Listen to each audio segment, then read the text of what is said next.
is going on, everybody? Welcome to the Genre of Your Life podcast, a show all about movies, TV, and why we love entertainment.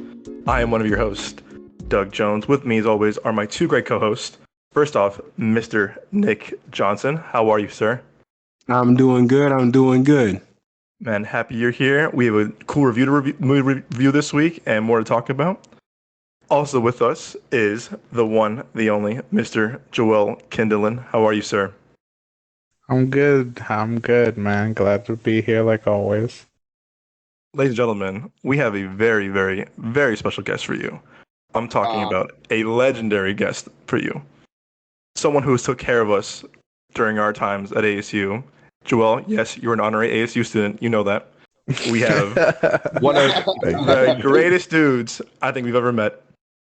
Author.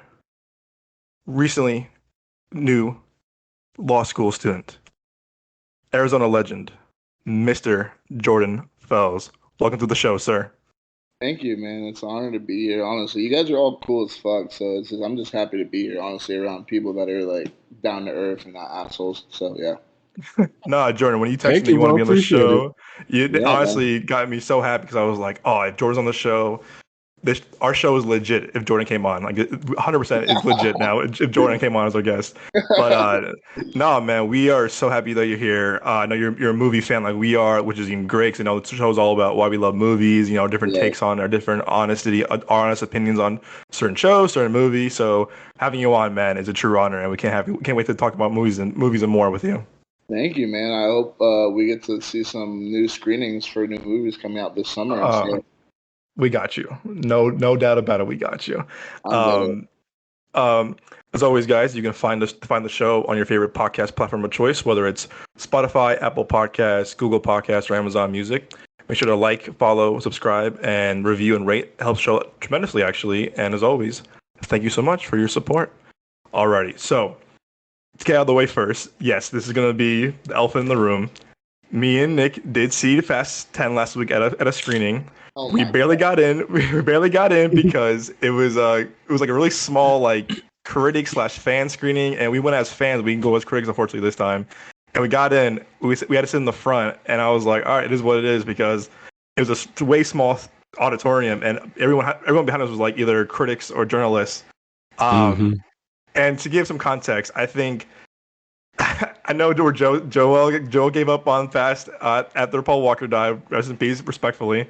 I think Nick and I continued on with the franchise after you it. did. We stayed did. Loyal. We definitely did, including Hobson Shaw. You did. We did. And when Nick, I'm gonna let you talk first. I feel like you and I both had the kind of same experience, but I want the audience to hear like your review and your kind of like takeaway from the new entry in the Fast and Furious franchise. No, so basically, with the franchise overall, I basically started at movie 4, and then I had watched on. So there's like some of the earlier ones I hadn't seen, but I kind of started to fall off around like 8 or 9. It felt like the movie just wasn't as fun anymore, and it was just kind of like it's trying too hard to be over the top, especially 9 with that space scene. Spoilers, y'all.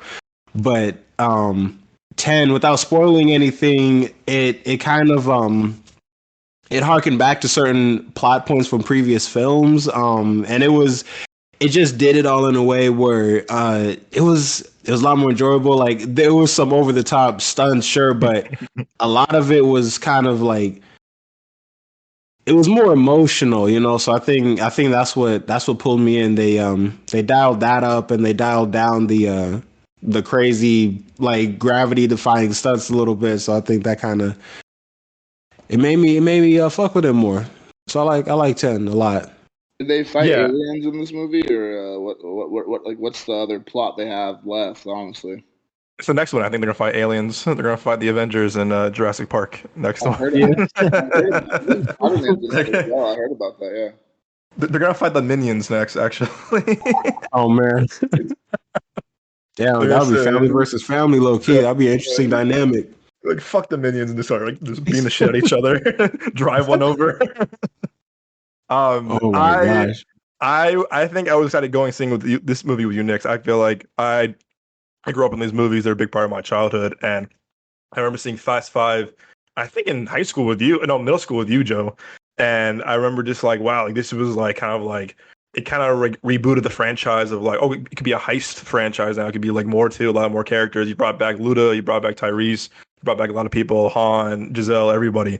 Mhm. And I do feel Brought like back five, the six, dude from fucking, was it Tokyo Drift? yeah, Han. They brought back everyone. Vince from the first one. They brought back literally everybody, and I love that movie. So my favorite Fast out of all of them. And I love six. I love seven. I think seven was special because I remember seeing it with you, Joe, with our other friend at the time, and it was like opening day. It was like we grew up watching Paul Walker movies, so seeing that movie, how well they kind of like crafted his last acting role, his last appearance in the franchise was very done. It was done very classy and done very well.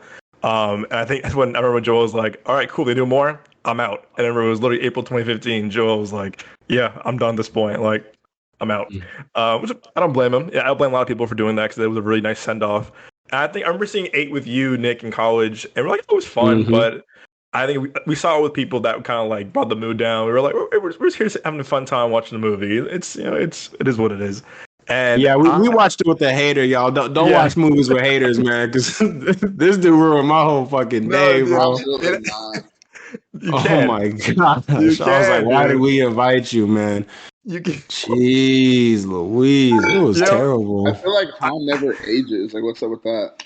No one, dude. No one never ages, and also like everyone has like superpowers now. It's like, okay, this guy can like this guy can stop a garage with his foot, and the whole garage goes down, or someone Yeah, can pull down a I can't truck watch. with a. I can't watch that. That's insane. There's no science or physics in this whatsoever. I remember my dad took me to the sixth one at an early screening through his work, and he was on the first one. He goes, "Am I gonna be confused?" And I was like, "Probably." And the first half hour, my dad goes, You should have known he would have been confused. "Well, no, I tried telling him, but he wanted to see it with me because I was hyped for it. It was like freshman year of high school. Yeah, I'm gonna see because it was free screening. It was like through his work." And I remember like my dad, like the first half hour, like all I heard was. Like he was just like nope, like he couldn't do it. Everything that like they kind of defied physics and gravity. My dad would be like whisper to me, he goes, "That would never happen." And I'm like, no, I was like, no, Bobs, I know. I trust me, I know. Which And movie like, was it when they did it was Vin Diesel and then the girl or whatever. He did like a kickflip like over like the not a highway but like it was like, oh, bridge. yeah. Yeah. What the fuck? Oh, That that was bridge sick. scene. Yeah. I was six. That's what I'm talking You about. should have showed your dad the streets fight back. Oh no, he gave up. You know how you're done at seven? At six, my dad was like, "Never again, never again." I was like, "Really?" He goes, "I have no interest ever again." And yeah, you're right, Jordan. That scene where he kickflips like, over the fucking bridge, whatever. My dad was like, my dad whispered to me, he goes, "Bullshit." That was my dad was just like, "Fuck this movie, like I'm out, like fuck this franchise, like I'm done." And I remember walking in that theater, my dad was like, "You know what, man? I get you like these movies, but come on, man, like like come on now." And he was kind of like not disappointed me. He was just like, "Yeah, dude, this isn't for me." And I was like, "I'll blame you, pops. It's not. Watch, It's okay." He's watch like, the come on, Fast son. movies just That's to see what the you're doing now. prequels. Because of the house Watch name the of Fast. like, Fast and Furious though, like because of the house name, people are gonna watch it regardless. You know, Yeah, huge. Oh yeah, like definitely. Avatar came out, and then how long do we wait for the second one? Like 6 3 years. Yeah, long, but yeah, like right, 16 years. and then box office did Something fucking around amazing. that. You know? Like Oh yeah. Yeah, The guy is very cocky. The creator of Avatar, he was Never like very know, yeah. cocky. I was like, it's gonna do good. I don't think it surprisingly did better than I truly thought. But I was like, I don't think like yeah. But But also, I want to say that I just watch the Fast movies. Just be a prequels to the Reddix trilogies. oh yeah, no, it could be. Oh my god. It could be. Oh, triple X, whatever. Oh my god. Yeah, Jeez. It wouldn't and then that's surprise just a me. prequel to Reddix. so It wouldn't surprise me that you came to Vin prequels. Diesel never dies. That's it. the second I mean, all okay. the movies. the second Avatar Before I did my literally did 2.32 billion, which makes it yeah, the third highest grossing film of all time. And we waited like so long for it, so I'm kind of like thinking about I Am Legend because I know that's coming out soon. The second Oh one. boy. I don't. That's the thing. Here's my problem, and people keep saying like, "Oh, it's gonna be good. It's gonna be good." My whole thing is he has the antidote from this, or are we taking the point of that he did not take any blood and just gave the girl away and was like, "All right, cool, They're going never off the doing that alternate again." ending. They're going off that Yeah. alternate ending. They're going off where like he Okay. survives. But the thing Okay, is, so where though, he Michael B. survives, Jordan's but in like it. the Yeah, he but is. he already knows how to get he already knows how to get the antidote, the cure for it all. So why wait so long and then just be like, what happened? You know what I mean? My Yeah, thought process towards it is that like you have the answer, you know how to get it. You know, like it's been too long to where the world's still in shit. If it's still shit and you haven't made any progress, I'm not gonna like the movie because I'm just gonna be like, the fuck was your character doing all this time then? You know but what I they're mean? Like not done. the premise for I Am Legend is is the experience of a man, the world going shit and him being alone, and then just trying to navigate through that. Now this is something different. You know, now to me it wasn't just a simplistic zombie movie, but he also again had the means to get the cure, had the answer and everything. So why is the world still shit? You know what I mean? Yeah, I get it. Like Yeah. they're gonna have to explain that. If it's not well explained, to me, the movie's not gonna sit well because if you pay attention to the story, which sadly a lot of people don't, they're just like, "Oh, I Am Legend is so great," without fully understanding or viewing the story. It's still gonna do well, but for me personally, I don't want it. I don't want it. It's too late. Like Avatar couldn't give a shit. But for this type of movie, I Am Legend, that it's too late for personally. I think it's too late. It's been too long. Why the fuck is the world still shit? You know what I mean? Yeah. We'll see. We'll see. You never know what might happen. But sorry, quick back to Fast. Uh, I think to Nick's point too is yeah, I didn't like 8 or 9 as much. I like 9 for it brought back people in the movies. I think Quiet Place did that first after COVID kind of was going after COVID was getting better, but I think Fast was the first big blockbuster to come bring people back to the theaters in June of 2021. So I was like, I get the props for that. It came out during a time where theaters were kind of reopening, so things were still being closed. So it's not number 9 has moments where I'm like, yeah, this is absurd. But it again, I still appreciate for what it did for the movie theaters and bringing back audiences. But yeah, with 10, I had a really good time with. I think seeing it with Nick was a lot of fun because we were both into it. We were joking. Yeah, we had to sit in front of the row, and our necks was correct the whole movie. Yeah, I was watching the movie at a 90-degree angle, you guys. Yeah, dude, we literally were. And that shit kind of even with recliners, we were like, yeah, this shit kind of sucks. But I had fun because I think Nick and I definitely we were into it. Also, it was I thought I could pace. It was 2 hours and 10 minutes. I thought the pace went by really quick. Like we were in and out of there, and I had a fun because it reminded me of what Fast and Furious can be when they're not doing the most or kind of just like saying fuck physics. They're saying that in this movie for sure. I'm not gonna lie. But it brings back a lot of things that I like about it. Also, it's a big tie into the fifth one, which is my favorite one of the franchise. And it's a big tie into that. Also, I think Jason Momoa is a great villain. Nick said it perfectly. He's kind of like playing the Joker in a way. He's kind of like playing like a very upbeat, flamboyant Joker, which I was kind of like, it's fun seeing Jason Momoa kind of have fun and become a different villain. You know, these movies, same villain all the time. I want to take over the world. I want to take over the world. I want to destroy the world. Blah blah blah. But he just wants to destroy Vin Diesel and his family. He wants to destroy all of them, including his son. So it's like he's out for blood. I kind of felt that more with him as a villain compared to the last few, where I was like, yeah, they're kind of cookie cutter villains. But this I felt was really kind of done well with him as a villain. I thought the new additions were really good. I do think Brie Larson was kind of underutilized. I think she's a great actress, but I wanted to see her, hopefully see her more in the next installment if this one does well, which I think it will. But I had a fun time with it just because of, again, it reminded me what Fast could be. Again, as always, a great soundtrack, a lot of new and upcoming artists on it as well, and familiar artists.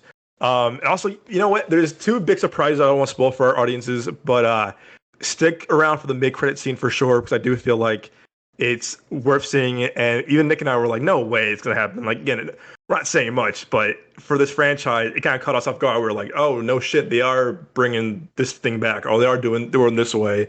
And I had a lot of fun with it. I think it's just a fun summer movie. Again, turn your brain off for 2.5 hours. This isn't A24. This isn't an Oscar franchise at all.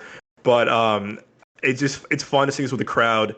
And I do feel like it definitely is a return to form for them. And I hope they kind of continue this kind of route. They go back to F9 or F8. I'm gonna be like, yeah, you kind of lost me again because you have a good formula now. Stick with it. But I'm very curious to see how it's gonna do box office wise. I think people are kind of checked out of this franchise. I think the last one didn't do too well, even though it came out during a pandemic, height of the pandemic.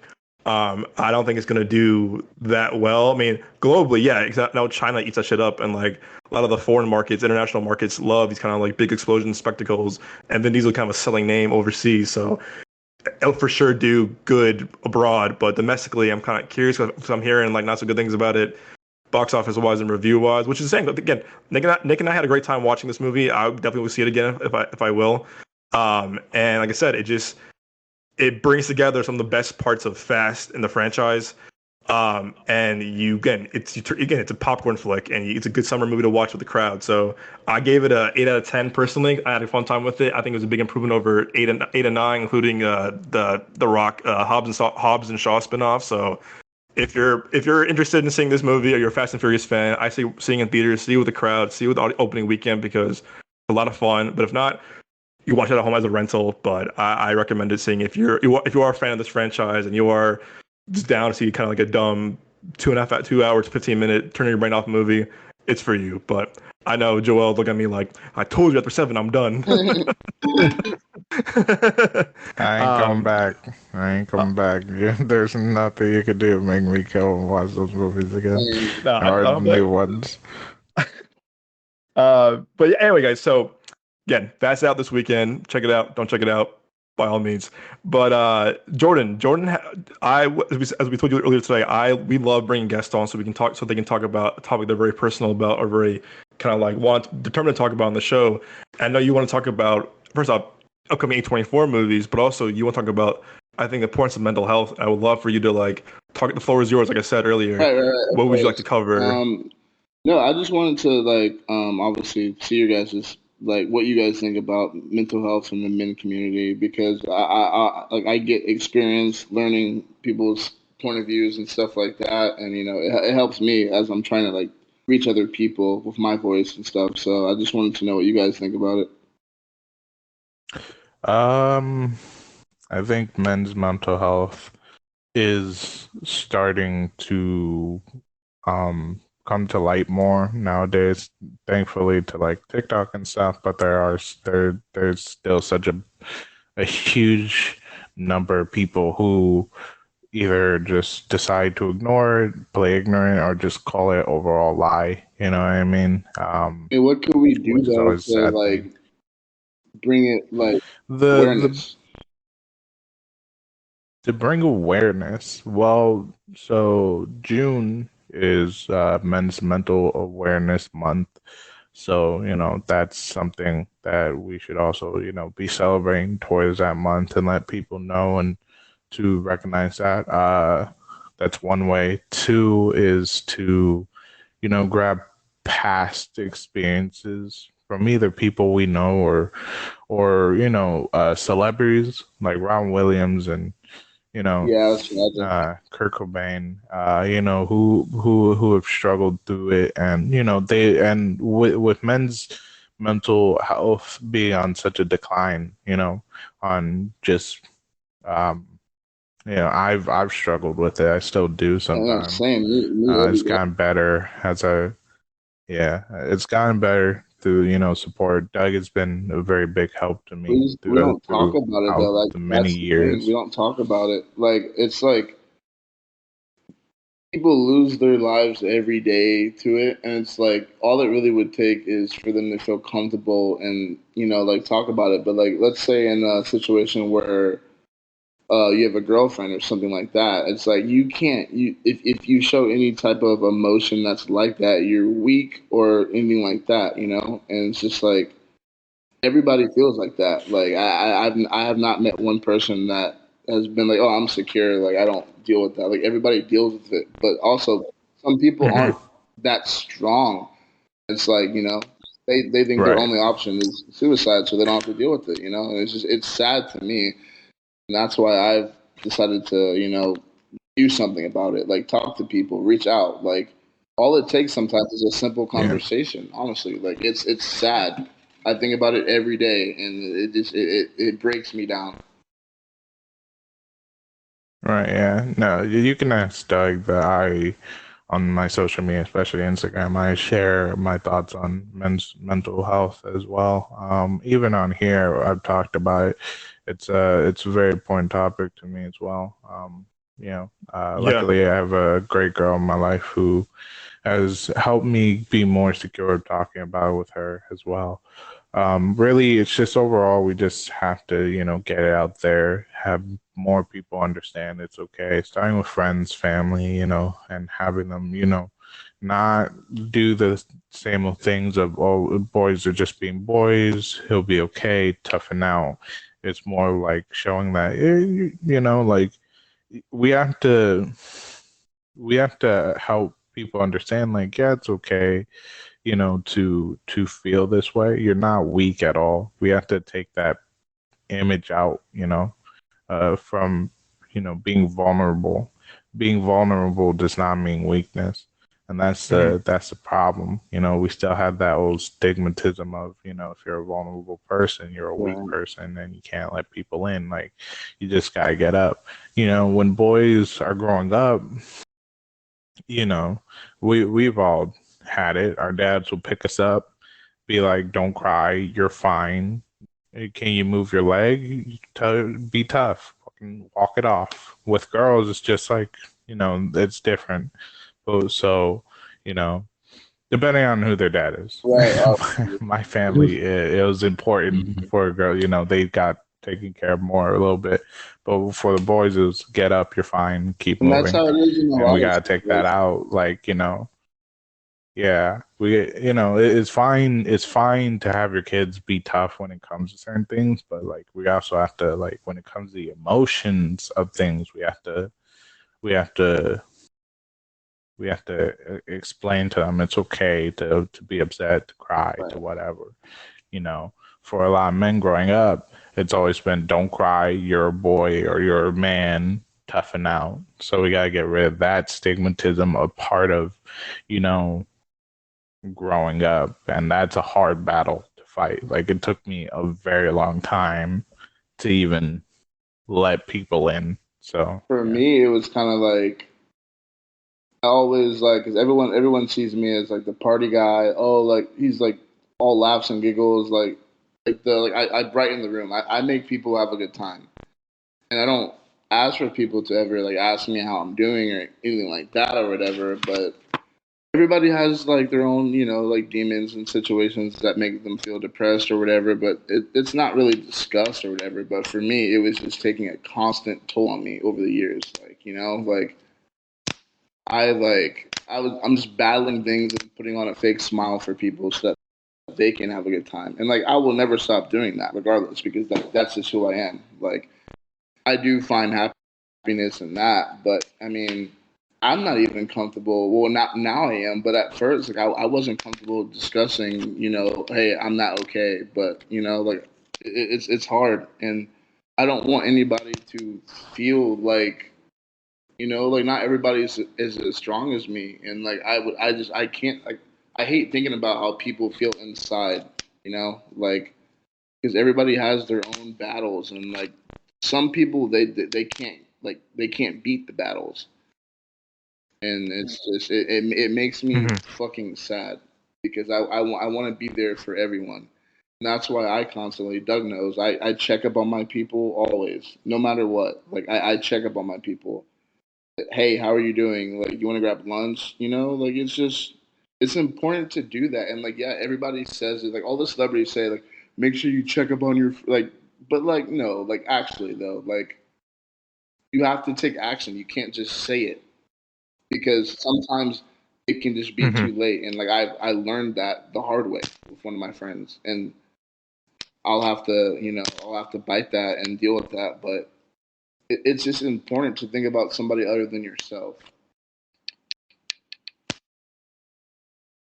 Absolutely, man. And I can speak on this a little bit myself, where I know Nick and as well. A year ago, Nick and I lost one of our best friends, and I remember I remember giving that call to Nick about it, what happened, and it was a weird because again, it's like I didn't know how he was gonna respond, and I heard through someone that through someone from our dorm freshman year that I hadn't talked to in years, and I remember calling Nick and I mean feel this, but they didn't pick up, but Nick picked up, and I was like, hey man, like here's what happened, and it was weird because I know that like I always have being in AZ, I always have people like you, Jordan, always have people like Nick, people like that actually care about me in my life, and people that I share like very fond feelings for. And I know that calling Nick about it when our friend passed away, it was weird because like, I think I can speak for myself, Nick, but I know that I think a part of us kind of died that day because it was like someone who was a big part of our life for college, but also outside of college. It was just like it was gone, and on top of that, I was like going through some things at work. I wasn't feeling great at work. I was feeling kind of just like I wasn't doing well financially a year at a time too, and it was just like everything hit at once. And I know that like I was lucky to have my girlfriend there when it all happened, but at the same time, it wasn't her job to make me feel better, and it wasn't Joel's job, it wasn't Nick's job to make me feel better, or my parents. But it's hard picking yourself up after something like that happens when you experience it firsthand, or when you experience a loss like that. And I think a year later, I'm still kind of like figuring out how to like get past that. It's not easier, but it's never going to be as easy because you still always have that like in your mind of like, wow, like that happened. And I do think, Jordan, like you said today, is when you don't when you you're right. I think on social media, like people like, oh, like people share like, oh, check up on your homies, check up on your friends, call a loved one.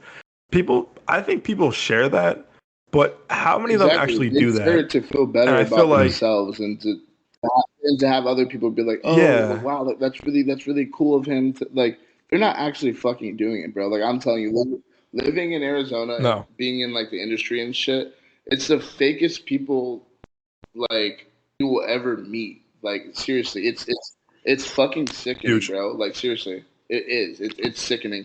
And for me, I'm kind of like alone because like I'm the only fucking genuine person, bro.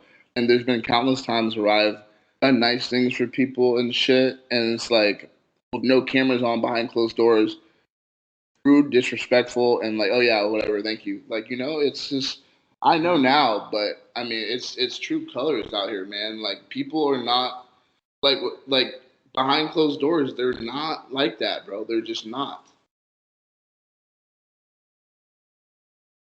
Well, they're not. No, and it shows. And I think someone shows the true colors. And I know, especially that when you're down bad or you just need someone to talk to, where are those people? And you're right, Jordan. You don't ask for anything in return. You just, hey, I'm gonna check on you because I'm a genuine person.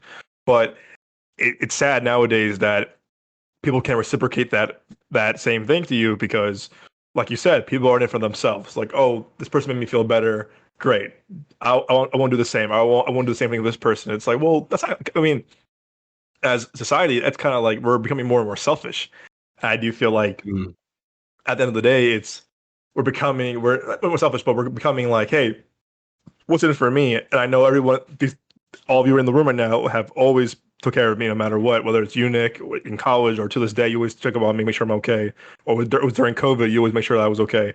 Jordan, in college, you always make sure I'm okay. And then even post college, you always, hey man, let's talk about some things, or we Yeah. hop on the podcast like this and talk about it. And Joel, I know you all my life, dude. Like you know that too. And I think that especially in guys, and I think I've talked about a lot. Nick, I'm not going to go into detail, but I know you and I this past year have had long talks about whether we were outside of at Harkins or whether side at a parking lot. We had long talks about, hey, how you doing? I want to talk about what's going on in your head right now. How's work going? How is this going? Because when you have those long talks, doesn't matter where you are. You could be at a Chuck E. Cheese for all I care. Having those long talks is important because you kind of feel validated. You kind of feel seen.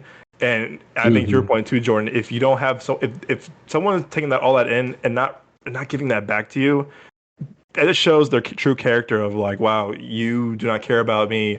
You're in it for you're a yes man. You're in it for like what I'm providing for you, and that's a way to live because I do feel like it's important to really have people that show they show that they value you for who you are and not for what you. Hey man, get me to this club, get me to this thing. Because at the end of the day, life is short, and you never know when you like just need someone. It could be how small, how big. And Yeah, it goes man, wonders. that's I one think. thing I learned this past year for sure with family deaths and everything is that you like life is not promised like the next day. And it really hit me hard. I was like, if I die tomorrow, can I honestly say that I was a good person? Like, And yeah, I sometimes I'm not fucking perfect, bro. Like I'm really not. I have my mistakes. I have times where I'm selfish, and regardless of all the good things I've done, that's I still need to work on myself. Like I do. There's times where I might say something fucked up or do something fucked up or whatever. Like even if it's a retaliation of me being stressed out, I don't like it. It's not okay. I know how I was raised, and there's just no excuse. And I every day I feel like everybody should strive to be better, and that's what I'm trying to do now. Because when I go to sleep, I pray now, Mhm. and all this is just like you're not promised tomorrow, so be a good person. Even if people aren't being good to you, I can sleep at night knowing that okay, I'm good, I'm safe, God has me, knowing that no matter how people treated me, that I was a good person. Yeah. Oh, absolutely. And Joe, I think you and I had this conversation too about like, how many times have I called you like um I think too is that I think COVID, especially like in men, especially I think well everyone, but I think in men too, like I think COVID was a very testing time for a lot of people, but I think with guys it was just like a lot of reflecting. I know I speak for myself for sure, but Not I think a me. lot there he is. Sorry, Um I just had to throw it in there. Not me. I hate people and I like being by myself a lot. So COVID was horrible for a He was lot of like, I people, was but for chilling. me, I was like, I already know what the fuck I'm going through, and I don't gotta deal with people. Cool, like That's how I am that's now, bro. That it. is So exactly how I you am look at now. this, sorry. No, yeah. yeah. Once like it's like this. How I explain it to people. It's like I used to always smoke with other people, but now I prefer to smoke on my own. Like I'd rather get Someone says high some by dumb shit, you're myself. like, okay, this is why I smoke by myself. Yeah, but it's also like it's like I've dealt with I've dealt with depression, anxiety, like all that since like a very young age. I had like, my family is very dysfunctional. We've gotten better as we've gotten older and separated more from each other.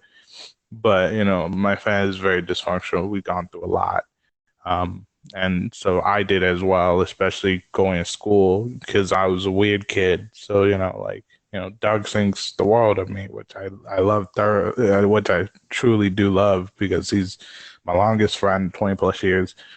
But like growing up, like, people in my own grade and just throughout my life, people thought I was weird and just, a lot of made fun of and a lot of shittiness through life. So like I've dealt with depression. I've done several suicide attempts. Like I've been through it like a lot. I've been, for me growing up, like suicide was better in my mind, but I had people that, if I did do it or if I did succeed, I would hurt. That's a good point. After a lot of after several failed attempts and finally dealing with some of the family issues and a little bit of my trauma and just going through a self-reflect way before COVID, um, I got comfortable. I still deal with these issues. You know, I haven't tried tempting in quite a long time, but you know, I still deal with these issues, and you know, but it in a way, it's like that. Those audios are like the people say, like I'm basically friends with my demons. Like I know they're there. I'm not gonna ignore them. They don't scare me anymore. You know, they don't give me solutions either.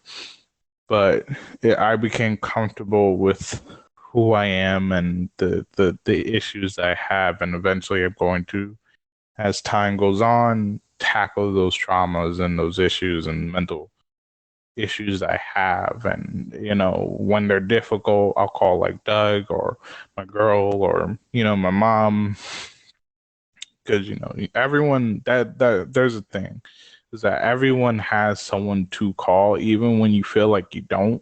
Like there's always someone to call. You know what I mean? You just gotta find that person that you can be comfortable with, where you're vulnerable, even if y'all don't talk about it. You know what I mean? Like even if you don't talk about the topic that's hurting you, that that you're just hurting. Like, you know, sometimes I've talked to Doug, or I like, you know, I've told him like I'm just not good. Don't want to talk about it. He'll hop on a game with me and we'll bullshit for That's good. like an hour or two, you know, on some video game, just talking. So that's just how, but that's just how I am. I'm very comfortable with my I demons. I'm wasn't. friends with them, and I'm comfortable with myself. You know, that's your biggest enemy, Hey man, yourself. bro. I mean, At like, the end of the it day. was like 2 months ago. I got off work. I left work early. I just wasn't feeling right mentally. And then I came home, and for some reason, I decided to try to kill myself or whatever. And I texted my parents. Um, I didn't get the response that I was really, looking for. I'm not gonna speak too much on it, but my parents are strict, and it just didn't go the way I wanted it to go, which pushed me further or whatever. The cops came, and it was like this big thing or whatever, and I went to work like a couple days after or whatever, and like everyone just started treating me different and shit. You know, it's like everyone that was like up my ass on my dick, they're like looking at me like weird and shit now. And it's just like that's when like when you're at your lowest is when you see, like who really cares about you and stuff like that. Once I saw that, I was like, Hmm. wow. I was like, damn. Like it was literally that bad. I was like, wow. I had nobody. Like the people at work that were like my best friends, coworkers. Like I'll always be there for you, bro. What the fuck you need, bro? I love you, bro. Like gone. Like gone. Absolutely gone. Like and at first, I cried about it for a couple of days because like I'm a good guy, and I didn't expect that. Like, I like to think the best of people. I like to think the world's all perfect when it's fucking shit. And like, it took a while to settle in, and I was just like, damn, like everything I do for these fucking people, and like Doug, I do a lot for fucking people. Like, I, w- I was like, holy shit, like it Sure was do. like unreal, and I was just like, damn. And then ever since then, like I don't trust anybody at work. I go to work, I do my job, and like that's that. I don't need to have a conversation with these people. I go to work, understand like that's that. Like we're not friends, no matter now they're hey, how you like no, bro. My life was on the line and I needed you most and you weren't there. Like that hurts me so much because I'm such a fucking loving person. Like that it broke me. It broke me. So I don't talk to anybody at work. I do my fucking job, and that's that. But it just goes to show keep your circle really fucking small and like seriously, because I know fucking hundreds, thousands of people. Not one of them, like you know how insane that is. Like not one, and that was my wake up call, man. I mean, I'm still gonna strive to be a good person and not like these fucking people. But that shit scared the fuck out of me. I was like you know how in movies where they say that shit like it's real, and like that was my first experience with it. So I was just like, damn.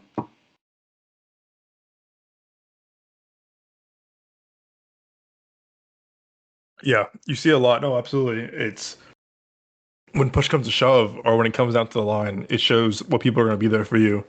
And I know that, especially when you're young, and Jordan, I would agree with what you said. Like, dude, you take care of a lot of people. You do a lot for people, and you do a lot for people without asking for anything in return. I think it's very admirable about you. Um, and if they can give you a moment of their time to make sure you're okay, then those people are not meant to be in your life whatsoever, at all. And that just shows like kind of people people are people like that all the time. They're takers. I know, like, I think everyone in this call, in this episode can talk about, you know, there's people at this take, and there's nothing in return, and they're okay with that, and there's no remorse whatsoever. But I think it comes to a point, and I think you realize it too, is that, you know what, I don't need these people in my life. It's time to cut them off. Yeah, I know cut off is very kind of like, I guess, like, young thing to say, but when you cut people out of your life, that really don't mean to you. They're kind of like dead weight.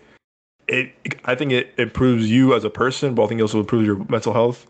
And I think it also kind of remembers, like, you know what, there are good people out there.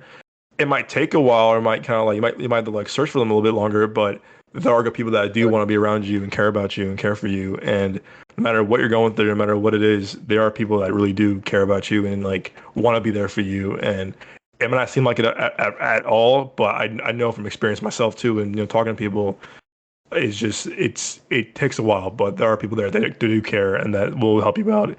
I have to go through some assholes, and some, that some jerks that don't care about you. But it's when you find those people that really do emphasize you for who you are and care about for who you are, it does wonders, Yeah, if you ask bro, me. fuck. How's everybody doing today, though?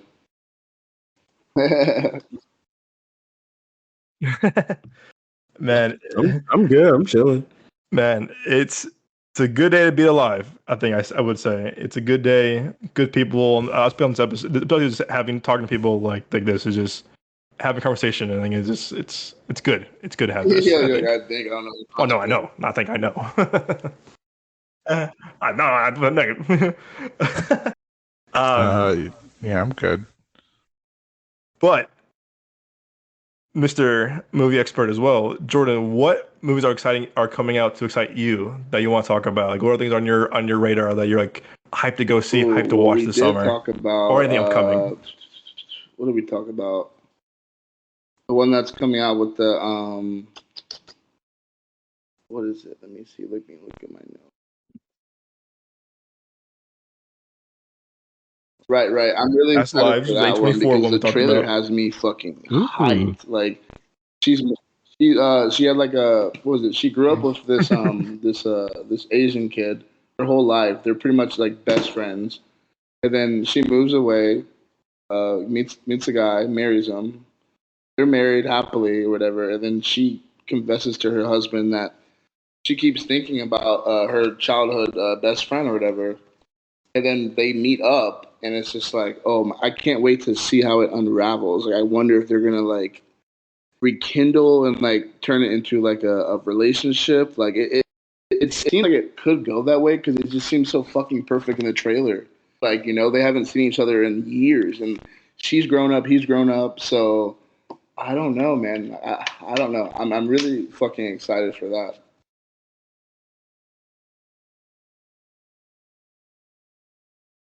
Yeah, you put me on that radar. I want to watch that when it comes out. I think it comes out in June. That's coming out really soon. No, I can't wait. I can't wait for that. Nick, what are you looking forward to the most this summer? Dang, the most. I would say definitely Mission Impossible: Dead Mm, Reckoning. It's between that and Oppenheimer, honestly. oof. Yeah, two IMAX features I'm hearing, huh?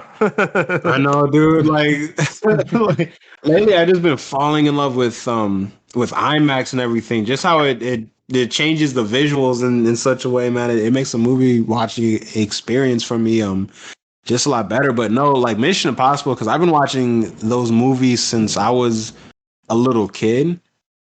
Mhm. Hang on, Yeah, I'm likewise. not got it. I thought I just heard thunder for a second. My bad. A little rumbling upstairs. What's my roommate doing up there? But no, yeah, because like the first Mission Impossible movie, like I saw that when I was a little kid, and then like my older brother, I think had the second one, so I watched that, and then the third one was the first one I had seen not in theaters, but my mom took me to see it at the drive-in, and like for years, bro, like no Mission Impossible movie topped three. Like three to this day, it's my favorite, but I think Fallout is technically the best. But man, oh my gosh! And then like four was cool. Like four was a lot of fun.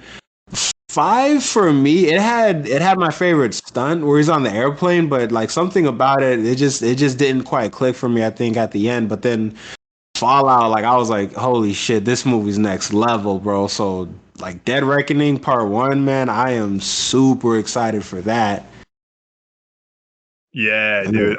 I can't. I'm with you, man. I Mission Impossible is gonna be fire, and I like that. Tom Cruise is doing more IMAX, more full IMAX in his movies, like he did with Top Gun. And I think that he knows how to like get the good action, get the people in, and like the good authentic action because of how yes, like focused he is on doing all of these stunts for real, man, and just perfecting the craft. Like, bro, it's like I'm for real, man. I was telling my girl the other day, and we were like, we will hang out like a couple times a week, and we're like, okay, like on this day, like you get to pick the movies, and then like on this day, like I get to pick the movies because we kept having little like discrepancies about it. So like since Saturday, I'm going over there and like I told her like we're gonna start watching all of those Mission Impossible movies because we gotta see it. We gotta see Part 7 in IMAX. You know, facts. she wasn't too thrilled about that, but Should I IMAX person even after seeing Spider-Man with me and Z? no, she's not like a Mission Impossible person like that. I Fair think so. enough, She's fair like enough. she's like, She's dang, like, not we an gotta watch action all. movie person. Yeah, she's like, dang, like, we gotta watch all the movies. I was like, yo. Yeah. Shit. All of them, man. I'm about Even to the take it John through Woo. all of the franchises, man. Yeah, you gotta watch the John Woo one, man. Like the John Woo one, Man. like it was good. It was just like it wasn't the right director, man. Like it's kind of like Iron Man 3 for me. Like it's not a bad movie, but I don't think Shane Black should have directed it. It's kind of Oh like no. that. Like a good franchise, good director, but it's just their styles are just too different. Yeah, that's It would be like getting Scorsese to direct like an Avengers movie or something. Like, okay, interesting idea, I guess, but like it doesn't mesh like that. It's not cinematic. Uh, um, I'm pumped for Mission Impossible for sure. I loved Fallout. You're right. I didn't like the fifth one at all. I think Rogue Nation was just kind of me. I was like, it was fine. Just kind of like it didn't do anything for me. And I love Ghost Protocol. I love the fourth one when he's on the fucking was it the Burj Khalifa of the with the Oh one my with the gosh, yeah. hand. That was insane, man. And that's one movie I regret not seeing IMAX because they shot the entire scene in IMAX with the cameras and everything. And Oh damn. that would have been cool just to see that. The only thing that they shot that in IMAX was that scene where he's on the Burj Khalifa when he's climbing up the tower. And I would have just fucking loved to see that in IMAX. So yeah, Mission Impossible for me. And I Fast was on my list for sure. I think I'd go right now top two, but either be definitely Mission. Damn, it might be a tie between either Flash or I'm not gonna lie, I'm pumped for Barbie too. I'm not gonna front. Barbie looks pretty damn good if you ask me. Like, Um, like it looks funny. I guess I'm saying. I think I just because I wasn't like really part of the Barbie community, I guess, growing up. So I think like I'm a bit like disconnected from it. Oh. Like it looks funny and it's got a star-studded cast, like for sure. And I like the cast, but I don't know. I saw the trailer, looked funny, and that's kind of it for me, I guess. I was in community either, but you know who was Mr. Joel Kindle, right, Joe? I was just about to say it wasn't Joe, was it? Shut the fuck up. No, it wasn't. Definitely Yeah, not. Joe's more of a Ken guy. Sorry, my bad. Hey, explain yourself, Joe. What's up? Just plastic shirtless men. That's my go-to all the That's time. it for you, man. Yeah. Well, I mean, that's what's Anyways, up, man. We all got our things. It ain't nothing to be seriously, ashamed about. It's cool. It's cool. seriously, no, I never given a fuck about the Barbie movies. I heard about it, like Doug told me about it excitedly because it was like Ryan Mhm. Gosling and this And and that. Truman I was Show. like, okay, Mitchell Musso. That's Truman Wait, Show. It's supposed to be. It's supposed Truman to be. Show. You saw a Truman Oh, Truman you Show, Show. said right? the Inspired. Truman Show. Yeah, it's Yeah. supposed to be Truman Show. Oh, It's the Inspired. Truman Show. It's supposed Truman to be Show. like the Truman Show. Okay. I still was I iffy about it, but I misheard watched. you, Doug. I thought you said Mitchell Musso. I'm like the dude from that Hannah Montana show. He could be in it I was too. like, is he could in be it? in it Okay. too. I was like, interesting. I might Hey, have to man, check it out. he's still active. He's still He's still active. acting, man. Anyways, Hey, man, get that paycheck. Oh yeah. so Secure that bag, yeah, bro. no, I watched the trailer. I was like, all right, I'll give it a shot. I'll watch the movie. And still, it's like it seems funny. Ryan Gosling definitely gonna be carrying heavily. Yeah. But overall, if we're gonna talk about the movies I'm anticipating for this summer, man, there's several of them. The Flash is definitely one of them. Oppenheimer as well. Dune as well. Oh yeah. Oh man, dude. Yeah, Dune 2 coming out faster than I thought it would, thankfully. I'm gonna Let's add Dune 2 to my see. list as well, y'all. Just for the record. As you should. Yeah, definitely have that, man. Dune 2 looks good. Meg 2? No, I'm joking. Did anybody see that movie can die in a fucking Dude, fire I went anthill. to. I saw the first one through at an ASU event that our professor was hosting. I walked in, 20 minutes in, I was like, I'm going home. I just left. I never came back. Damn. I was like, I'm going home. But my professor was in the front row, like row behind me too, and I was like, 20 minutes in, I was like, I gotta go home. I just left. It was like ASU. It was like an ASU film event too. I was like, I'm out. I should have got my backpack. And I said, I'm out of here. I went back to my apartment. Yeah, so definitely Dang. not that. If I was going to add, okay, there's gonna be three more, which is The Little Mermaid. Yeah. That one's gonna get a lot. That one's already getting a lot of backlash for having a black actress play Ariel, which is dumb. So I'm gonna go to supporter. Again, I love kid movies like the animated ones. Not really. I don't really give a fuck about the live action ones. Doug know how I feels about that. But this one looks good. They picked the right person to play Ariel, so definitely gonna go see it. Probably with my nieces or something if they haven't seen it by the time I'm back in Chicago and I have the money to take them. Ninja Turtles. I'm always a big fan of Ninja Turtles. God, please be good. Hopefully it's good. Please be good, dude. The last anime movie, fire, bro. Oh, please be good, dude. Fire. This one seems like they're getting back on track to how it was, just a little bit more modern. So again, there's I just what is it? Don't they have like? Or am I tweaking? Is that a different thing? They have braces, don't they? I think Or one am I thinking of does. something? I think Which is one dumb. does. Which is dumb. I get the whole teenage thing, but I'm still gonna give it a try because I do love Ninja Turtles. I also do love Turtles. I have 3. I own them. Fucking love them. They don't love me. They only care about food. But except Dawn, I think she loves me because she does watch TV with me and watches me play video games. But anyways, and then Indiana Jones. Dude, Oh, hell yeah. Oh man, that was mine too. I'm gonna add that to my list. So for me, it's Mission Impossible, Indiana Jones, and then Oppenheimer, because Indiana Jones, Jones, it runs in the family. Jones. I would have said Blue Beetle, but they showed too I much almost said that one already. too, bro. But They showed too much already. Which James like Gunn the was- first trailer, they showed way too much.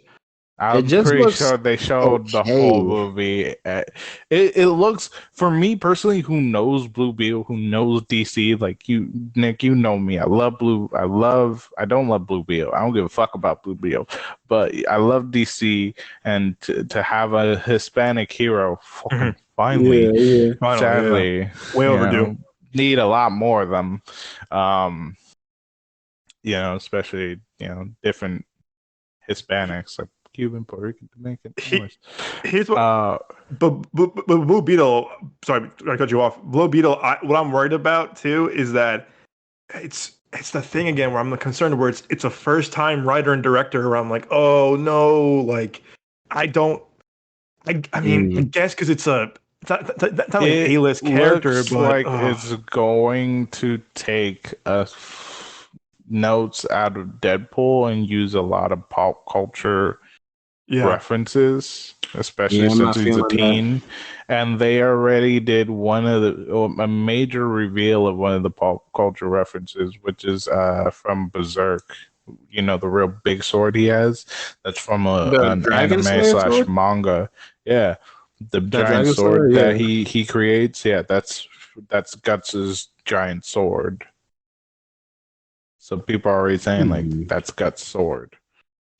So they already did one pop culture reference.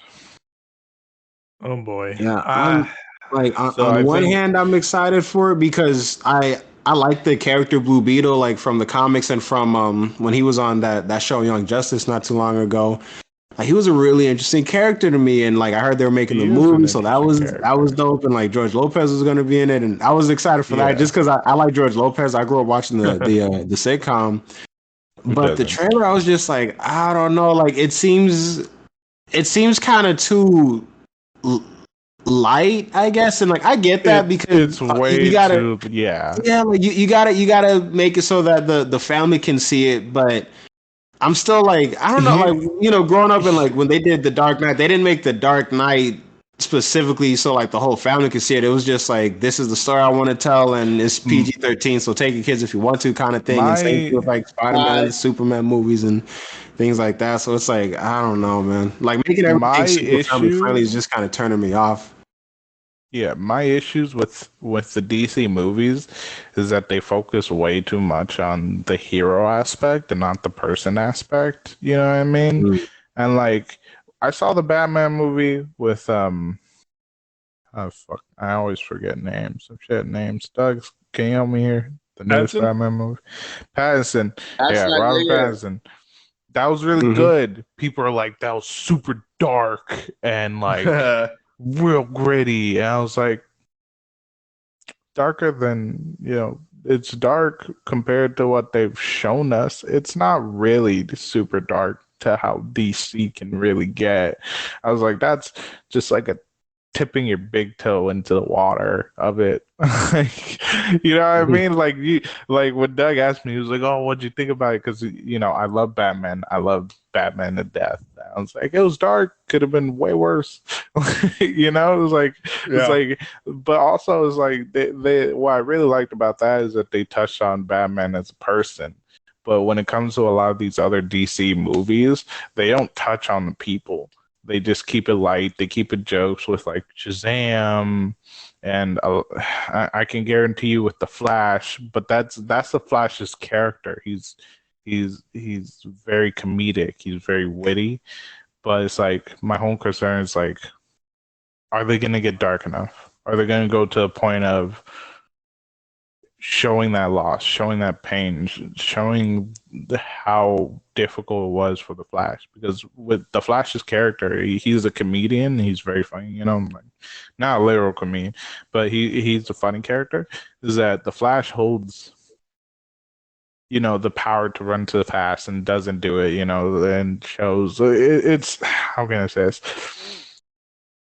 They gotta touch on the people. They gotta show that darkness, not just through these villains, but through the heroes themselves, difficulties that they go through, the mental health issues that they struggle with, the pain that they have to keep being these heroes. You know what I mean? The constant people that they couldn't save personal people that they couldn't save, other heroes that they couldn't save. I don't want to keep watching another fucking I'm rip off done. Deadpool.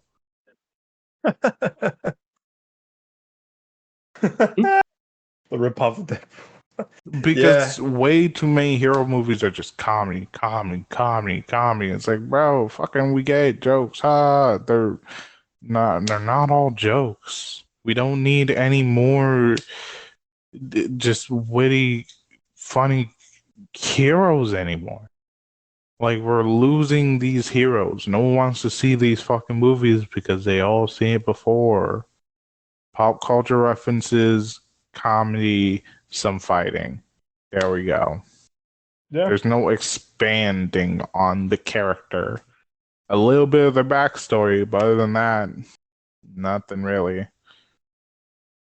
Yeah, I mean, I'll give it that. I mean, I'll say this, that it was filmed in IMAX, which is pretty cool. I mean, I'll give it that. They shot it for IMAX, so I'll give them that. But at the same time, as I always say on the show, is that it's a you have a waste first-time of writer your director. money to go to an IMAX movie. Fucking hate it. I've seen honestly, I'm lucky. I've seen some more good than bad in IMAX. Minus Bo is afraid. But, God. But at the same time, I think also it's coming out at the end of August. That's a very weird time to put a big blockbuster or a new character at the end of August, where like no one's kind of seeing movies. It's a really slump month for entertainment and TV shows and movies. I think people are going to do that because honestly, August is a good month. September, that's the start for a lot of kids going to school.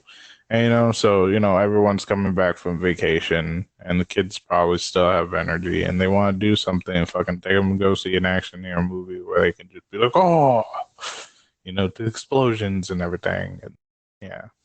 Yeah, I would agree. I think, yeah, that for sure. But at the same time, I mean, Joe, how many times we go to the movies when school was back in August and we went there and there was like no one there but us. We saw like 3 movies in a day. Well, yeah, that was back in the day. But also me and you just went to movies constantly, like a lot. Yeah.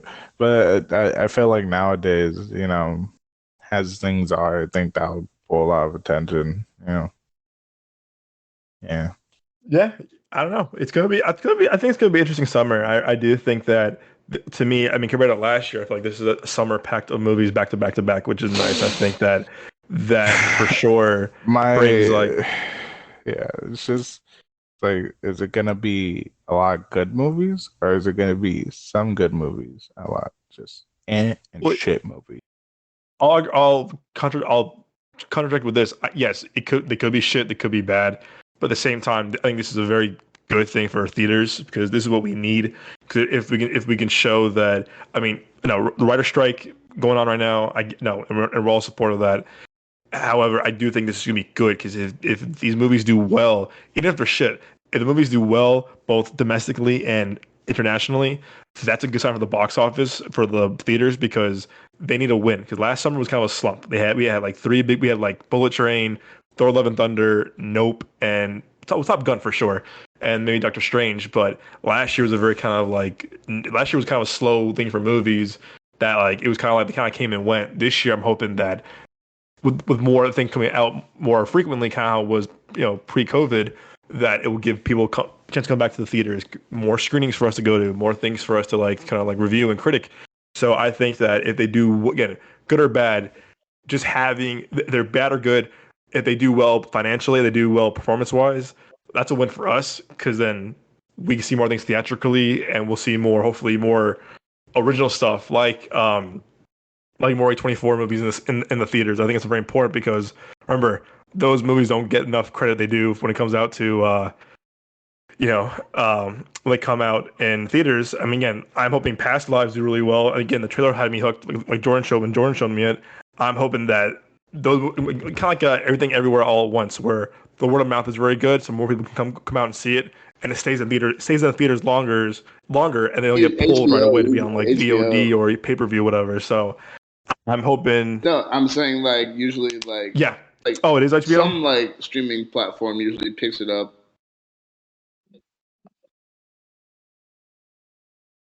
Yeah, quicker than usual. And that to me, I'm hoping that the streaming. I mean, I know we had a bit of a. I mean, a lot of them had a kind of year not great financial quarters, but I'm kind of hoping that they give the time to marinate in the theaters. They give like past lives. They give smaller movies like this like more time to marinate, because then you have more options to see. Because if you have that in theaters and you pull it out too quick, everyone's already seen The Flash and Oppenheimer and Barbie and Mission Impossible. So I think that having the big movies out there, great, but it also helps the smaller movies. It also helps like the A24s, the lower Fox Searchlight, the smaller budget movies, because okay, I already saw this movie, great. I'm going to see Past Lives. I'm going to see this movie. I'm going to see Asteroid City, which I'm hoping that those kind of generate word of mouth, because again, it helps the theaters out. It helps everyone wins in the end. But who knows? You're right, Joe. Hopefully they're good. If not, I don't want a bad summer of movies, of shitty movies. What was I gonna say? That's very important. Shitty movies. Also, I want to expand on the whole hero thing, character expansion. Chris Hemsworth said he won't do another Thor movie unless we don't give a fuck about no fucking dry ass Thor movie. Unless they work on his character. Not out the Love and Thunder, bro. Hell no. No, exactly. Even Chris Hemsworth was like, I don't want to do another movie as Thor unless we. No, I think he's a good Thor. The problem was the writing, all in total, especially Thor: Love and Thunder. You know what I mean? Because I watched it, but it's like it's not the Thor we all know and love. You know what I mean? They made him too light. And I felt like if they revise his character to make him to truly go into a lot of the things that the comic book Thor has gone through, like and how dark his character, like a lot of the darkness that his character has gone through, like I think that would be a lot better. I mean, I'm strictly like psychological thrillers. Like I like DC. I'm not watching a single fucking DC movie. Like you got me fucked up. I'm just. What? Excuse me. You're don't say that, man. You're missing out on some good comic book movies right there. I like psychological thrillers. Like I'm not gonna invite a girl over and be like, "Yo, let's turn on fucking Thor." Like I'm not doing that. Even by myself, though, I like movies that like tickle my brain. No, not Thor. Like a movie I can like at the end be like, "Oh shit." I'm not gonna get that watching somebody with a fucking hammer. I mean, I'm not. Mm-hmm. Yeah. Hey, Jordan, if you want a movie like that, I would. There's this Ethan Hawke movie. It's called Predestination, and it's kind of psychological. It's more like time travel, but the way they do it, like they've done it in a way that no other movie I've seen has done time travel. You know what I mean? So I would definitely recommend it. It's solid, bro. Oh shit, that is a good movie. Predestination, dude. That's my shit, man. The crazy thing is, man, like I was watching it. I was watching it with my mom actually, and I had already seen it at this point, but my mom guessed the twist like 15 minutes into the movie, and she's like not like really a movie person like that. Like she likes movies, but I was like, how the fuck did you do that? Because like I didn't believe it until like the twist was like revealed. So I was like, how did you get that like 15 minutes in? But no, it's great, man. It's an amazing movie. I've done the same thing so many times. You can ask Doug. Oh yeah, I'm like, God damn it, Joe. It's like, you smart fuck. Like, how do you do that? But fellas, with that being said, it is bedtime. I gotta be at work early in the morning, so I'm about to just pour me a little red wine, take a nice little bubble bath, and softly and slowly hit the sack. You feel me? That does sound like softly and slowly hitting the sack. It sounded like you had some other plans right before you go to bed. I mean, my lady is on the way, you fellas. You feel me? I'm trying to hop off real quick before she gets here. Trying to go to bed extra late tonight. You heard me? Oh, Barry, before you go, as always, give us your one-on-ones for the week. Yes, my one-on-ones. So for the television show, this is a show from when I was like a little kid. I was like maybe like 6 or 7 or something like that. It's a show called Mutant X. It's kind of like the X-Men, but I think all of the quote unquote mutants were actually made in a lab. It was like people that had been experimented on, and so there's a group of kind of mutant freedom fighters, and it's a really small group, but each of them has like one singular power. But the powers were actually pretty cool, and they're fighting this government organization that more or less created mutants because they're trying to take over the world or something like that. So that's the show. The film is another film from when I was a kid. It came out, I believe, 2008. It was called Stan Lee Presents The Condor, and it was about it was like a teenager who's really into like skating and stuff like that, and something his parents got killed, and the people that killed his parents like attacked him, and they basically just shattered his legs.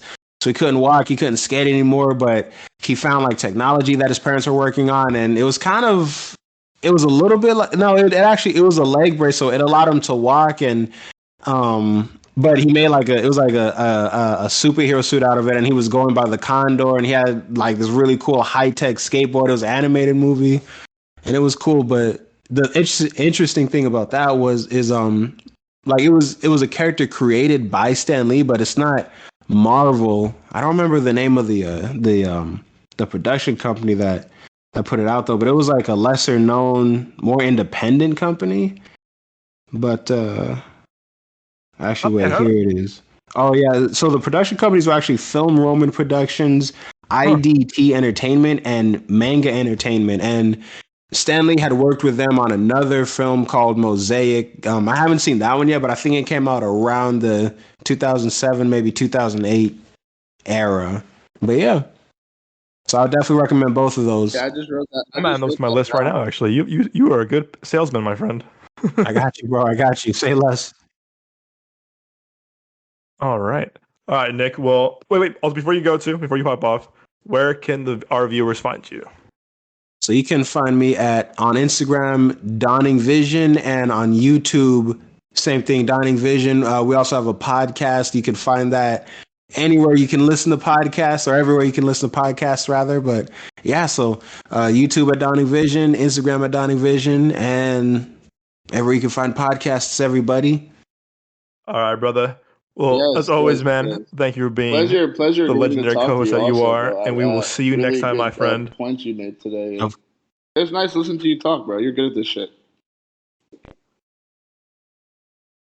He really is. I appreciate that. It was good meeting you too, man. And he has the best mic. And he has the best mic too. I love us. Oh, thank you.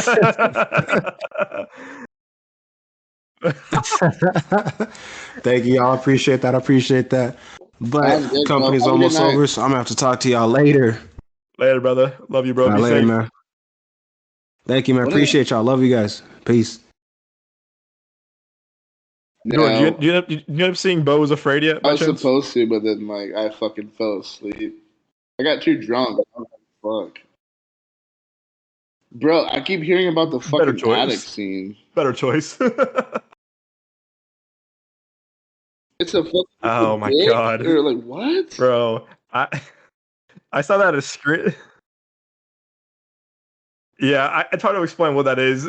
At that screening, we had people like either laughing at that, people were like, "What the fuck?" Like literally, they were like, the room was divided. I remember hearing people like laugh and clap. Then I heard people saying, "Ew, what the fuck?" And I was like, "Oh, it's one of those."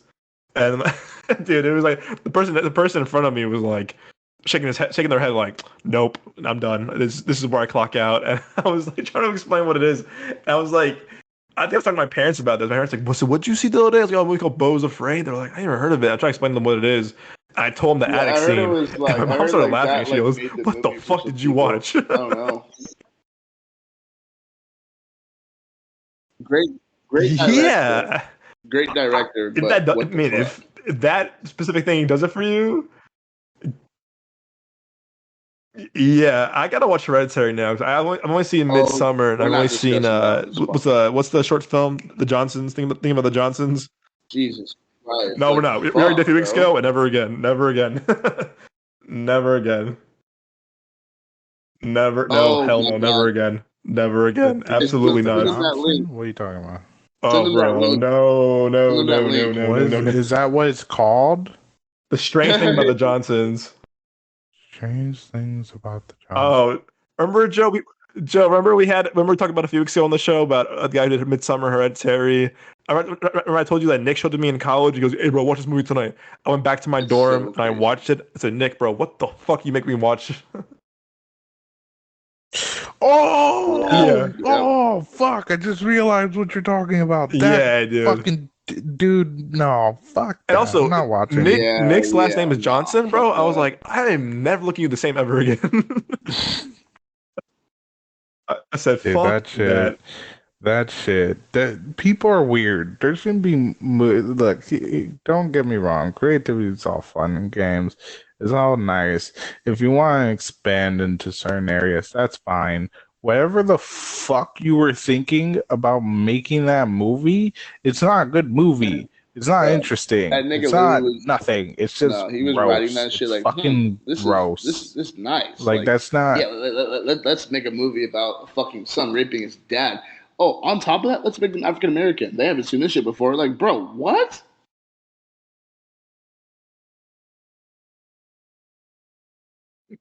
I, The when I watched weird, it's gross. when I watched that in college, the first two comments were, Fucking "Someone should put this on BET. BET," and I said, Oh, "No, no, no, they that's should the not. funniest shit No, I've they ever should heard. not. No, Put it No, they on should not. BET. No, they should not." no. I said, "No, they should not." And then second Oh one my said, god. "I'm watching this with my dad on Father's Day." I said, "Oh my god." I said, he goes, "You get this home if you watch this with your father." Absolutely not. Dude, I watched a movie with my dad and my sister one time. I forget what it was. I think it was like something cabin, um, where this woman and her husband go back to like where she grew up, and like a lot of dark shit happens to where the like her ex-boyfriend and his group of friends start harassing them and attacking them, and the husband starts killing them off one by one. It was a fucking great movie, but it was also a movie where you just like rather not have my dad and my sister here. Like I thought it was like gonna be like more action than what they gave, like what they gave us. But I was like, definitely don't want my dad, my sister here. Like, I'd rather have Oh watched god. this with friends than with, especially the rape scenes. That's what made it awkward because there are rape scenes in there, and you're just sitting there with your family, and just like no matter how old I get, I'd rather not watch these things with my family. It's Oh just yeah, weird. no, It's no, yeah, awkward. It no. gives you that awkward atmosphere. You've had those struggles too, Doug, where Yeah. you taking your where you taking like your dad or to Oh movie yeah. screen, and Uh, you're just like, oh god. I I remember what did I see with my no, I'm trying to think. I remember my parents one time. I came home one time. They trying to watch Wolf of Wall Street. I said, "I'm going to back to my friend's house." I said, "Nope." Nope. I said, I walked out of there. I said, "Joel, bro, what you want today?" I met with you somewhere downtown. And I said, "Nope, I'm not. I am not doing this." What the one too? That also. It was was that one? It's that movie Joe we like. We saw it in high school. Joseph Gordon-Levitt. He's like the porn addiction. Oh Don my god, John. the name of the movie. Oh fuck me. Yes, yes, Yeah, Jordan. John Yes, nice. John, I'm the movie Yeah, yes. nice, fanatic in this bitch. nice Yeah. call. That's exactly what it was. And I remember like, no, good for you, man. I had a fucking, We I when saw we it too. It's just been years since we talked saw about that it. movie. Yeah, that movie to me is it's a very well directed movie for him. But I remember my mom was like, "You want to see this movie?" And I was like, "Nope." I was like, Nope. "Mom, I love you." I was like, "We are not seeing this." She goes, "It's starting in 10 minutes." I said, "Nope, nope. We're gonna see the Minions, bro. Like we're not seeing this." Like I said, absolutely not. But yeah, no, that's God, dude. But oh man, I haven't had that experience in a while with my parents. Like, oh, yeah, what's this movie? And that this thing's happening. But yeah, Don John and Wolf of Wall Street. I was like, two. I was like, I need to leave this house right now or go to a different movie theater because I cannot see this with my parents. Absolutely not. Absolutely. That's a no for me. It's a no for me, dog. Exactly. Dude, that's Yeah. Yeah, oh no, man. certain movie like things where Okay, yeah, let's go see it. But if you see it before, like you're just like, all right, save myself. Like we're not watching this together. If you want to watch it on your own, cool, but not together. But sadly, I've had those incidents where I'm just like, I'd rather not be here with my family. Bro. There's times you're just like you're sitting there, it's like Oh that my god, kind of like that Jordan that's Peele such a sweat from fucking Key and great Peele starts skit. happening. You're like, no, you're like no. Dude, that's so funny. Where he's like, It's just hilarious. girl's like, hey, it's okay. I watch freaky shit. He starts sweating even more. Yeah. Hey, it's fine. I watch stuff with. Oh, Do you watch stuff with furries? And then he starts sweating even more. Oh my god, dude. Oh man, Key and Peele. I can watch Key. I'm so glad it's on Netflix, or literally like you put it on the background. It just yeah, makes me laugh. I go to So sleep with like, that shit on it's sometimes. just good. It's Also. good background stuff too, and you're doing something. Me too. It's perfect to knock out that and workaholics for me. I'll put that when I go to Then I sleep. can just like wake up and knock laugh and out, go but back to it's sleep. good like soothing to fall asleep too. I like wake up, laugh my ass off, and then just like pass Yeah, out. literally. When you're fucking delirious and Literally, shit, it's even funnier at like late at night too, like midnight or you're like like like fuck. yeah, literally you're delirious. Oh man, yeah, shit was funny, and then knockout. Oh my god, uh, Joe, you want to explain to Jordan and our audience what our one and ones are? Ah, yes, of course, I would love to. And am I? Yep, there we go. So yes, our one and ones is where pick one movie and one show that we feel is underrated, underappreciated, or just people haven't really seen. And we recommend them. We give a tiny explanation, not spoiling anything too much for them, and hopefully, just in the hopes that our listeners and our loyal fans will at least put them on their list to eventually see, whether it's tomorrow, next week, or maybe a couple of years down the road, like Doug watching Place Beyond the Pines, and I would never let him live that down. Never. Thank you. And yeah, so Eh. there's that. Who All wants to right. go first? I think our special guest should go first. Yes, very true. One movie. I'm gonna say Prisoners with Jake Gyllenhaal because that movie is fucking crazy, and like I don't think it gets enough fucking hype. Like that movie is what? Like, bro, that's just Fucking love you, insane. Jordan. Yes. I love that movie. I don't think it gets enough attention or love, but that's one of my favorites, man. Like that shit's insane. And Viola Davis is in it No, too, it is not. and then fucking Wolverine, like, dude. Yeah, and then for TV shows, Hugh Jackman, man. let's see. For TV shows, I'm gonna have to say C with Aquaman. Yeah, that's on Apple TV, by the way. If anybody wants to go watch It's it, Momoa. but that show is I didn't know what to expect, but the whole like thing is like these people are blind, but the way they shoot like the action scenes, like they're like how like when you have one sense gone, all your other senses are heightened or whatever. Dude, like they're like battling like wars and they can't fucking see and like it's fucking crazy, dude. It's insane. I think everybody should go watch that.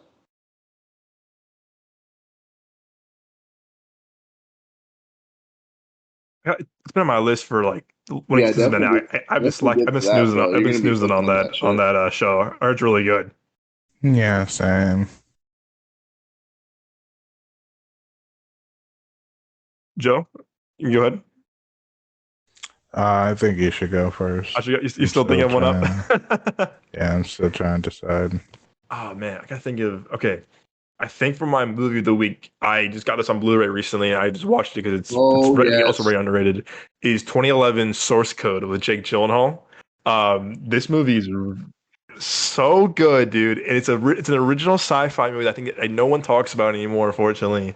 But also it came out during the same time Just I mean, I kind of dumb like with that them. movie. The movie Limitless with Bradley Cooper. You take the pill and then you lock all your brain. Um, Source Code came out, I think, the wrong time. It came out right when that movie came out, and like the same weekend as Fast and Furious, which I'm like, you shouldn't go up against any big IP franchise when your original movie. Source Code is kind of like it's kind of like a different version of Groundhog Day almost. It's like Jake Gyllenhaal is part of this secret government program where he needs to find this terrorist that blew up this train. Um, so with this like experiment, this high tech, super secretive experiment, they're able to put him in the mind of the guy, one of the passengers who passed away, so he can like kind of like look for clues and find out who did what, who's acting sketchy, who's acting kind of weird, like who are the suspects, whatever. And it's a very smart sci-fi movie that I feel like came out and no one talked about it after. Like, I mean, after it came out, and I do think it's very underrated. The sci-fi element to it is fantastic. The action's really good, and the thrills also was like kind of suspense really keeps you going because you're like, who's doing this? Like, who's doing this? Like, who's the guy behind this? And it's how like it kind of again, it's a twist on Groundhog Day. It's a twist of like kind of like the Live Die Repeat saga of movies. So it's again, I love a good original recent sci-fi like movie or an epic, and to me this is like an example of that, how it's original, fantastic acting, great directing, um and it shows like how creative you can be nowadays with sci-fi and technology. um and I guess the acting is really good. Jeffrey Wright's in it, Vera Farmiga's in it, and Jake Gyllenhaal is just phenomenal in it. And I just like, again, every second counts, and as a viewer, as an audience, you're kind of you're going with them like through his point of view, like everything. And it's like it's so interesting to see like, you know, how many attempts he takes to like make sure to like find this guy. I mean, it's either like hours upon hours, days upon days to find this. I'm sorry, hours upon hours to find it because the time is running out, and they gotta find the terrorist who blew up the train soon enough. And it's very refreshing. Again, I bought it on Blu-ray recently. I had it in my collection, and it's a very fucking awesome sci-fi movie. So that's my movie of the week. And for my show, I think of a show. I don't think of a good show I recommend. You know what? I'm gonna go with actually also an Apple TV Oh show. my Like to god! Jordan. I'm There gonna go you with a show fucking go, called Defending dog. Jacob. It's with Chris Evans. Oh, It's right. It's so dude. I my watched it my during the teeth just got pandemic. hard, bro. I said I'm gonna So, watch this. I like Chris Evans. It's god an eight damn episode it! miniseries. Fuck this show. You're welcome. Um, this show is awesome. I love a good like kind of like, again, another kind of mystery, kind of like did he do it? Did he not do it? It's awesome. It's again 8 episodes, a Oh, miniseries. Chris Evans plays. I think he works in the DA office in Boston, and his his son gets accused of killing a killing one of his classmates, and it's a big shock. Like, no way. He comes from a great family, comes from a really like like powerful family. He wouldn't do it. And the kid says, I swear I didn't do it. I swear I didn't do it. But as episodes go on, more and more, you kind of question, like, did he might have done it. Like, he could have done it. And no matter how hard, and then Chris Evans is thrown off his job because he can't interfere with the investigation. Everyone at school hates this kid, but his parents defend him like he's not, he wasn't him. I promise it wasn't him. He's a good kid. He was friends with this kid, friends with this boy. But like, again, I said, as the episodes go on, you're kind of thinking like he might have done it. Like, who's telling the truth, who's not telling the truth, and like the more evidence and more kind of like testimonies and more like kind of like experiences from like classmates and teachers and other people involved, you're kind of like, really, whose side are you on? And also, like, are these parents really kind of blinded by their kid, like how good they said their kid is? And he could be a murderer for all we know. So I thought it was very well done, very well made. I love seeing Chris Evans do like non-Captain America stuff, like non-action hero-y stuff, because I feel like he's a very good dramatic actor, kind of how he was in Knives Out. So it was refreshing to see him not do another big, I'm swole, look at me, Captain America action kind of movie, and he like kind of tested his chops to like show him more of a dramatic yeah, performance and on like his end. spoiler So alert, I that highly mom is recommend fucking Defending Jacob, which is crazy. on Apple TV. All right. Oh, bro. Like, God, I was scared. damn. I'm like, When she it was makes me driving, I was like, scared to pull the even car hop over, in pull a the car car over. with a Please pull the girl, car honestly. over. Like, damn.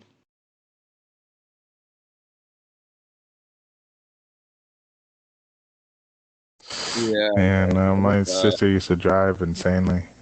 It was not funny. um. Drum roll, please. All right, it is my turn. Okay. Uh, I'm gonna go with a movie, an older movie, Ryan Reynolds, old movie Thank you. called Thank you. uh, Safe House with Denzel Washington. That's a good one. It's a really good movie about an agent stuck in what he's stuck in like a European country, um, you know, watching over a safe house. He's the one that takes control of it, calls reports, but it's boring because they hardly ever get what they would call visitors, guests. And then suddenly one day he gets a really big guest who used to be an agent who the CIA thinks is trying to sell information to a foreign country, and they capture him, and they start interrogating him, and then all of a sudden the safe house is attacked, and Ryan Reynolds gets out with Denzel Washington, who is and they how do I say this? They're trying to figure out what's going on and just trying to stay alive and uh just trying to figure out what's going on and just trying to stay alive. It's not that long of a movie, pretty good. Just when Ryan Reynolds was doing, very serious movies early on. I think they're pretty underappreciated. I think he's still such a good actor even back then. It just really depends on like the script and the writing and everything. And I think that was a really good movie that that they did. Now the show. Now that's difficult. Haven't really been watching TV. I think.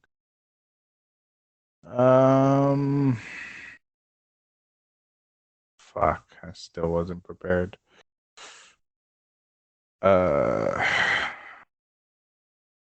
I've been sleeping a lot. I haven't been watching a lot of shows. You want to do 2 movies? I haven't even really been watching movies either. Well, I got at least one more movie. Don't let the fans down, Joel. I know. This is my creation. I didn't think of anything. Hold on. Fuck me, man. Let's see.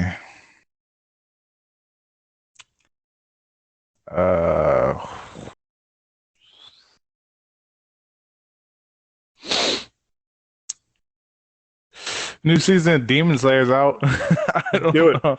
Do it. Yeah. Demon Slayer. You all know about the anime. It's a pretty popular anime. New season's out. Season 3 is finally coming out. It's updating every week. And the animation's still going crazy. Still a good show. So yeah, that's my show, I guess, because I can't think of anything. I'm at one of those points where nothing's really catching my eye except like the popular shows like Ted Lasso and anime. So yeah. Well, you have homework now to watch more shows. Come on, man. Yes. It's your idea, Joe. You were the chosen one, bro. Okay, hold on. I don't know. that Have I show. talked about the show called Mindhunter? I don't think you have actually. It's a great show. Okay, it's a Netflix show, 2 seasons. Mindhunter is based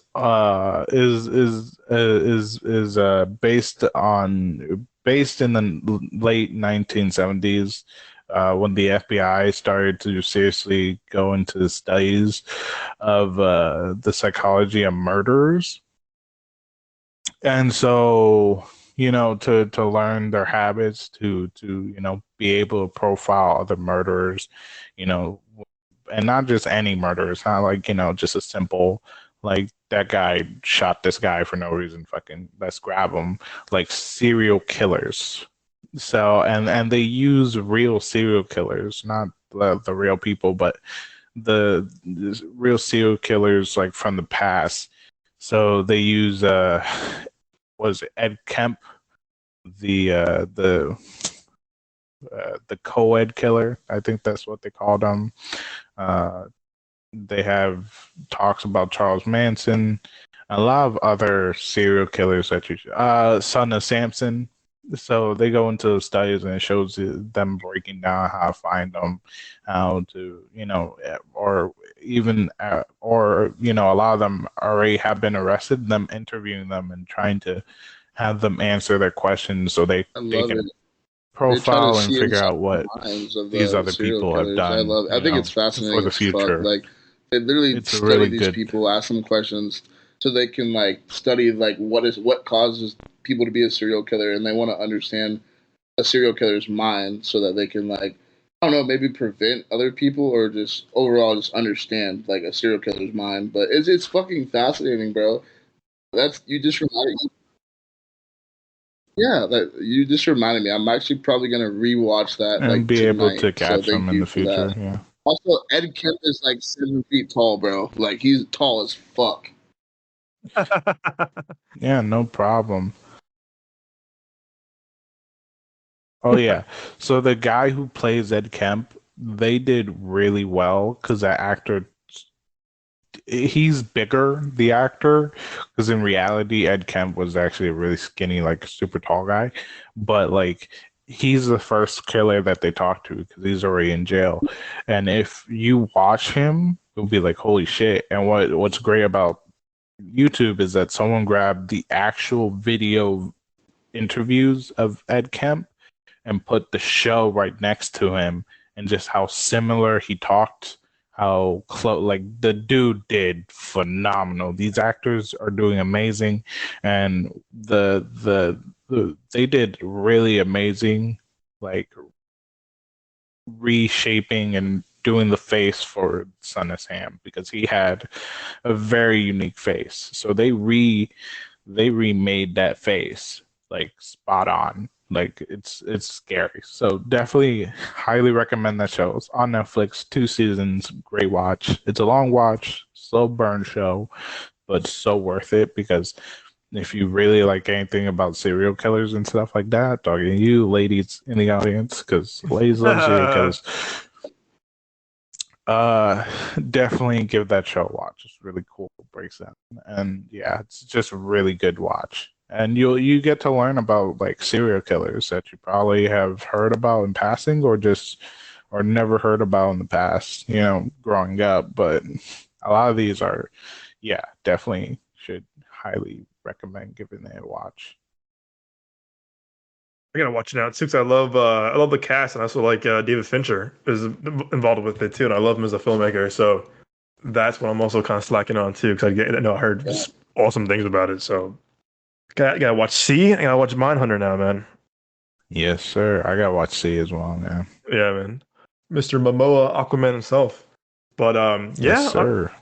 you know what? That's the show, guys. We want to thank. Well, first off, we Bro, want to thank thank you. again the legendary Jordan Fells, dude. Thank you so much for being on the show, man. Like, it means so much for us. No, I dude. No, fucking thank love you, y'all. Can Jordan. we hang Thank out no. this week? Like, This is for damn, you. Thank seriously. you. No, seriously, man. Of course, of course. Well, actually, I'm in Texas. I'll be back. I'm going to New York City for a wedding next week, but I'll be back the week after my cousin's wedding Hey, in New York. But drop the dude, also fucking again, if pin, whenever you bro. want to come I'm to a down. screening, I got you. I'll be fun. That'll be a lot of fun. We have And fun. before we Let's do it. Yeah. Before we close out, Oh yes, of course. Jordan, would you like Okay. to plug yourself? Any social OnlyFans medias or at anything you'd like the jfells23. followers That's to follow? JFELLS23. Mhm. Pornhub's the same thing. Snapchat is at jfells23. And then same with Instagram at jfells23. And yeah, that's pretty much it. You guys, if you want to reach out, talk to me about mental health, or just fucking say what's up, I'm friendly. I don't bite. I promise. Yeah.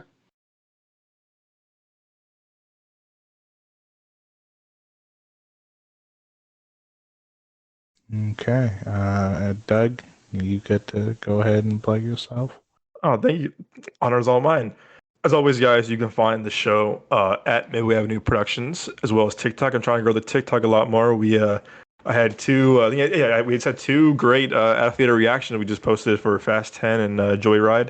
The review for Joyride will be coming soon on the podcast page. Probably before I leave for New York or when I get back from my trip. Again, at Midway Avenue Productions. Again, as always, you can find the show on Spotify, Apple Podcasts, Google Podcasts, Apple Music, Amazon Music, your podcast platform of choice. You can find my personal page. Instagram is at the Young Jones, and Twitter is at Capri_Sun SON. You can follow me on there. And you guys can follow me on Instagram, the OG Cuban Rican. I haven't posted there yet, but I will eventually. That's for mainly my video game stuff, but I will add some personal pictures of myself and life eventually. And then you can also follow me at my Twitch, twitch.tv/the OG Cuban Rican. That's where I will be streaming. I stream games like Apex, Hogwarts, Power Wash Simulator, Minecraft, and a lot of other games. I like to, keep the repertoire pretty open and expanded. So, definitely come and, talk to me while I stream. Enjoy me being done with my friends, being a sweaty fuck on Apex. And,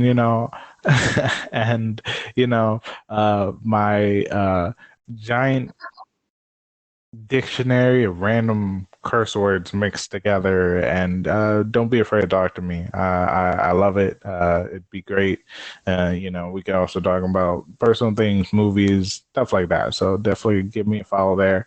Help me get to be a Twitch partner and make some money. That's my plug.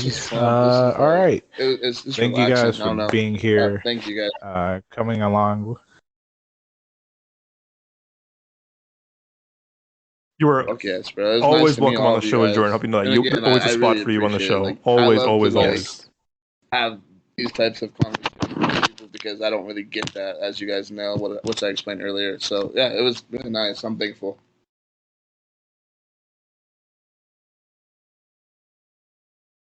Thank you. Thank you. Awesome, man. Congrats again to you, my friend, on getting to the law school, man. We're very, very proud of you and all your accomplishments that are going to come to you. Very proud of you. Cheers to you. Yeah, man. My pleasure, man. All right, I'm going to close this out. Thank you to our audience for coming along with us on this auditory journey through our ramblings, our opinions, and our just thoughts on these things. Don't be afraid to comment on our Instagram posts and, our TikToks and everything. We are always welcome to hear your criticisms or, your own personal opinions, or just things that you'd like us to cover. We love you guys.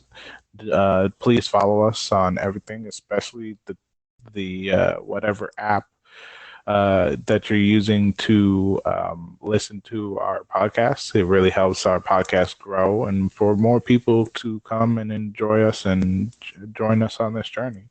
All right. I hope you guys have a safe night, weekend, week, and life. And we love y'all. And again, mental health is very important. So definitely talk to someone, and you can always come talk to one of us. Jordan, me, Doug. We are always there for our fans. It's very important to us. Men, women, don't matter. We're here for you. So definitely don't be afraid. All right. Love y'all. Have a good night.